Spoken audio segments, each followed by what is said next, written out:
آج ہر چیز سے انسان ڈرتا ہے مسلمان، لیکن اللہ سے نہیں ڈرتا. اور پھر قربان جائیے میرے رب کی عظمت پر، اس نے صرف یہی نہیں کہا کہ نجات کا راستہ نکال دے گا، بلکہ فرمایا وَيَرْزُقُهُ مِنْ حَيْثُ لَا يَحْتَسِبُ، ایسی جگہ سے تمہیں روزی عطا کرے گا جہاں تمہارا گمان بھی نہیں ہوگا، جہاں تمہارا گمان بھی نہیں ہوگا، اس جگہ سے اللہ روزی عطا فرمائے گا. یہاں ایک اور بات عرض کروں. حضرت عوف صحابی رسول ہیں، آقا کریم صلی اللہ علیہ وسلم کی بارگاہ میں حاضر آئے اور عرض کرنے لگے یا رسول اللہ صلی اللہ تعالی علیہ وسلم، میرے بیٹے کو دشمنوں نے گرفتار کر لیا ہے اور اس کے گرفتار ہونے کی وجہ سے ہم کافی پریشانی میں ہیں، اور اس کی ماں رو رو کر کے بالکل اس کی حالت خراب ہو چکی ہے. سرکار کوئی نسخہ ہو تو بتائیں تاکہ میرا بچہ رہا ہو جائے اور اس کی ماں کی آنکھوں کو ٹھنڈک پہنچے. آقا کریم صلی اللہ علیہ وسلم نے حضرت عوف رضی اللہ تعالیٰ عنہ کو جو نصیحت فرمائی سنیے. ارشاد فرمایا اے عوف اتقی، اللہ سے ڈر، اللہ سے ڈر اور صبر اختیار کر، اور لا حول ولا قوت الا باللہ العلی العظیم تو بھی پڑھ اور تیری بیوی کو بھی بول کے وہ بھی پڑھے. حضرت عوف رضی اللہ تعالیٰ عنہ گھر تشریف لے گئے، اپنی بیوی سے فرمایا کہ حضور صلی اللہ علیہ وسلم نے یہ عمل عطا فرمایا ہے اور ارشاد فرمایا ہے کہ اللہ سے ڈرو، صبر کرو اور لا حول ولا قوت الا باللہ العلی العظیم کی کثرت کرو، تم بھی پڑھو میں بھی پڑھوں. اس نے کہا کیا ہی اچھی بات حضور نے بتائی ہے، چلو اس پر عمل کرتے ہیں. پہلے بھی ڈرتے تھے وہ، پہلے بھی ڈرتے تھے، لیکن جب حضور نے کہہ دیا تو اور زیادہ ڈر کے اندر اضافہ کر دیا، اور ڈر میں اضافہ کر دیا انہوں نے، اور بہت زیادہ ڈرنے لگے. میں ڈر کس کو کہتے ہیں وہ بھی تھوڑا بتا دوں گا تاکہ آپ سمجھ سکیں ڈر کا مطلب کیا ہے، ڈر کا مطلب کیا ہے وہ سمجھ سکیں آپ. اب وہ انہوں نے اس پر عمل کیا. ایک دن بیٹھے ہوئے تھے گھر کے دروازے پر، کسی نے دستک دی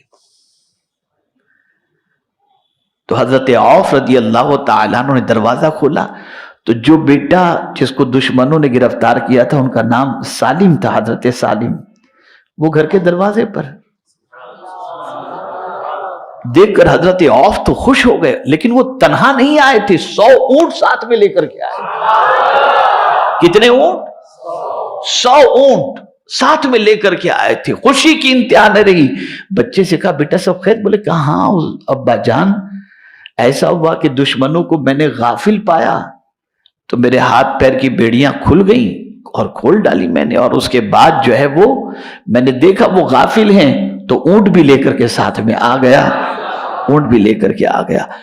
اب یہاں پر مفسرین کا کہنا ہے کہ اگر تم بے گناہ ہو اور تمہیں کوئی پریشانی اس قسم کی لاحق ہو گئی، تم لا حول ولا قوت الا باللہ کی کثرت کرو، اللہ تمہاری پریشانی کو دور فرما دے گا. اور میں نے خود ایک بے گناہ قیدی کے حوالے سے مسجد نبوی شریف میں مجھ سے میرے ایک دوست نے کہا کہ میرے بھائی کا کوئی قصور نہیں ہے، جبرن میرے بھائی کو کسی وجہ سے قید کے اندر ڈال دیا گیا. میں نے کہا اس سے بھی کہو اور تم بھی لا حول ولا قوت الا باللہ کی کثرت کرو، انشاءاللہ وہ رہائی اسے نصیب ہو جائے گی. جیسے اس نے پڑھنا شروع کیا، مدینے ہی کے اندر تیسرے دن اس نے کہا کہ میرے بھائی کو بے قصور تھا، چھوڑ دیا. سبحان اللہ، اللہ سے ڈرو. قرآن مقدس میں ایک مقام پر نہیں، سینکڑوں مقامات پر اللہ سے ڈرنے کا حکم دیا گیا. اور جو اللہ سے ڈرتا ہے نا، اس کو رزق کا ٹینشن نہیں رہتا. اللہ نے فرمایا ایسی جگہ سے دوں گا جہاں تیرا گمان بھی نہیں پہنچے گا، تجھے پتہ بھی نہیں ہوگا، وہاں سے میں دے دوں گا.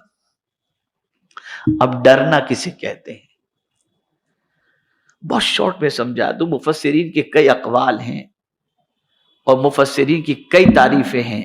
کئی تعریفیں مفسرین نے کی، لیکن ایک بہت جامع تعریف، سمجھ میں آنے والی تعریف میں آپ کو بتا دوں کہ اللہ سے ڈرنا کسے کہتے ہیں۔ اللہ سے ڈرنے سے مراد یہ ہے اللہ نے جو حکم دیا وہ کرو، اور جس سے بچنے کے لیے کہا اس سے بچو۔ جب تم یہ کر لو گے تو متقی بن جاؤ۔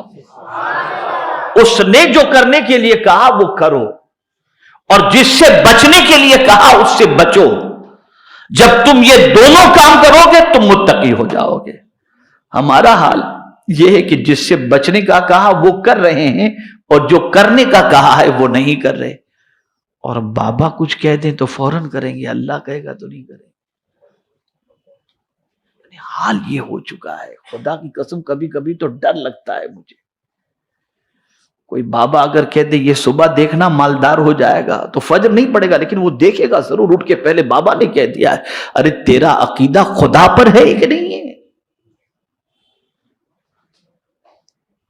روزی کا خزانہ اس کے پاس ہے، رزق کا ذمہ اس کے دست قدرت میں ہے۔ اس پر بھروسہ کر کے اس نے جو کہا وہ کرو، اللہ تمہیں ضرور مالا مال فرمائے۔